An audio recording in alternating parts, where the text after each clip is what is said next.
जौनपुर जिले में 7वें चरण में विधानसभा चुनाव 7 मार्च को होना है। इस लिहाज से जौनपुर जिले में सियासी घमासान का दौर शुरू हो चुका है। इसी कड़ी में बुधवार को सपा अध्यक्ष अखिलेश यादव चुनाव प्रचार करने जौनपुर के शाहगंज विधानसभा सीट पर गए। सपा के राष्ट्रीय अध्यक्ष अखिलेश यादव ने शाहगंज विधानसभा क्षेत्र के जमुनिया में पहुंचने के बाद कहा कि यह चुनाव लोकतंत्र को बचाने का चुनाव है। अगर लोकतंत्र को बचाना है तो सभी लोग सपा के पक्ष में मतदान करें। इस चुनाव में भारतीय जनता पार्टी को उत्तर प्रदेश से बाहर करना है। इसके लिए आप सभी सपा को वोट करें। अखिलेश ने कहा कि शाहगंज की भीड़ बता रही है कि ये प्रदेश में सपा की ही सरकार बनाने जा रही है। अखिलेश ने कहा कि नौजवानों को रोजगार देने का काम समाजवादी पार्टी का होगा। हमारे बीएड टीईटी वाले लोग अपने बूथ और अपने गांव में साइकिल वाले को मतदान करें, उनको मदद करें। अखिलेश ने कहा कि अब तो कोई समय नहीं बचा। इस समय का हम लोग इंतजार कर रहे थे।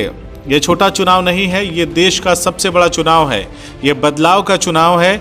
इससे देश की राजनीति पर प्रभाव पड़ेगा। यह लोकतंत्र बचाने का चुनाव है। महंगाई को लेकर अखिलेश ने कहा कि भाजपा के लोग वोट मांगने आ रहे हैं तो सिलेंडर की कीमत बढ़ गई है। उन्होंने कहा कि अगर सपा की सरकार बनी तो 24 घंटे बिजली मिलेगी, किसानों को सिंचाई करने के लिए फ्री बिजली दी जाएगी, पुलिस में भर्ती होगी। अगर जौनपुर को एक्सप्रेसवे से जोड़ना होगा तो जोड़ेंगे, भाजपा को नदिया के पार फेंक देंगे, जिसका मतलब है कि भाजपा को उत्तर प्रदेश से बाहर करने का। उन्होंने कार्यकर्ताओं का जोश देखकर कहा कि अब सरकार बनने वाली है। पुरानी बातों को भूलकर मतदान करने की उन्होंने अपील की। इसके अलावा भी वह केंद्र और राज्य सरकार पर निशाना साधते रहे। भारतीय जनता पार्टी के नेता कार्यकर्ता शांत पड़े हुए हैं। वो जानते हैं कि जौनपुर में इस बार उनकी कोई चाल चलने वाली नहीं है। मैं तो पहले चरण से ही चुनाव देख रहा हूं। पहला चरण, दूसरा, तीसरा, चौथा, पांचवा और छठे में वोट कल पड़ने जा रहे हैं।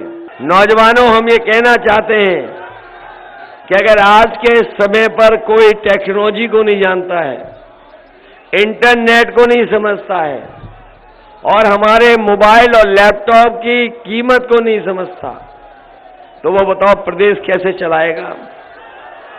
इसलिए समाजवादियों ने तय किया है आने वाले समय में हमें नौजवानों के लिए नए कोर्स शुरू करने पड़े। आईटीआई, पॉलिटेक्निक में व्यवस्था बनानी पड़े और चाहे कॉलेजों में नए तरह की पढ़ाई का कोर्स लाना पड़े। समाजवादी पार्टी लाएगी और नौजवानों को 22 लाख उसमें रोजगार दिलाने का काम करेंगे। क्योंकि इधर आपने देखा होगा कि बहुत सारी चीजें, बहुत बड़े कारोबार आज इंटरनेट, कंप्यूटर और मोबाइल से हो रहे हैं। इसलिए समाजवादी पार्टी तैयारी करके अपने नौजवानों का भाग्य और अपने नौजवानों को आने वाले समय की जो चुनौतियां, उनका मुकाबला करने के लिए तैयार करेंगे। ये हमारे नौजवान जो दिखाई दे रहे हैं, ये बड़ी संख्या में जो नौजवान हमें दिखाई दे रहे हैं, 5 साल से इंतजार कर रहे थे। बताओ, 5 साल और इंतजार करोगे? ये बीएड टेट वाले लोगों और इंतजार तो नहीं करोगे? ये हमें समाजवादियों को आभार देने आए हैं। मैं आपका धन्यवाद देता हूं और बधाई देता हूं और मैं आपको भरोसा दिलाता हूं कि अपने मैनिफेस्टो में लिख दिया है कि सरकार बनेगी तो बीएड टेट वालों को समाहित करने का काम समाजवादी सरकार में होगा।